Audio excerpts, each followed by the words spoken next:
Ang mabuting balita ng Panginoon ayon kay San Lucas. Noong panahong iyon, sinabi ni Jesus sa kanyang mga alagad, "May isang mayaman na may isang katiwala. Isinumbong sa kanya na nilulustay nito ang kanyang ari-arian. Kaya't ipinatawag niya at tinanong, 'Ano ba itong naririnig ko tungkol sa inyo? Isulit mo sa akin ng buo ang pangangasiwa mo sa aking ari-arian, pagkat mula ngayon ay hindi na ikaw ang katiwala ko." Nawi ka ng katiwala sa sarili. Aalisin na ako ng aking Panginoon sa pangangasiwa.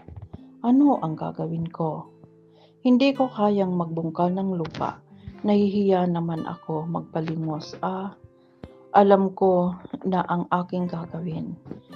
Maalis man ako sa pangangasiwa, may tatanggap din sa akin sa kanilang tahanan. Isa-isa niya ngayong tinawag ang mga may utang sa kanyang Panginoon. Tinanong niya ang una, "Gaano ang utang mo sa akin, Panginoon?"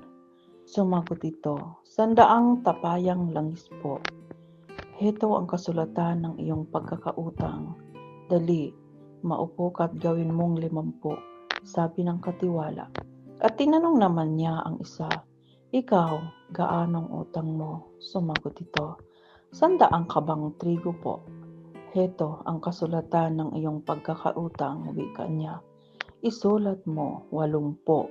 Pinuri ng Panginoon ang mandarayang katiwala dahil sa katalinuhang ipinamalas nito, sapagkat ang mga kasanlibutan ay mas mahusay gumawa ng paraan kaysa mga makadiyos.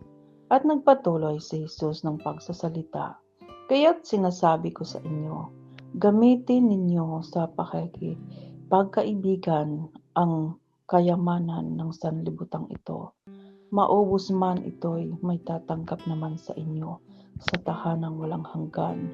Ang mapagkakatiwalaan sa maliit na bagay ay mapagkakatiwalaan din sa malaking bagay. Ang mandaraya sa maliit na bagay ay mandaraya rin sa malaking bagay. Kung hindi kayo mapagkakatiwalaan sa mga kayamanan ng sanlibutang ito, sino magtitiwala sa inyo ng tunay na kayamanan?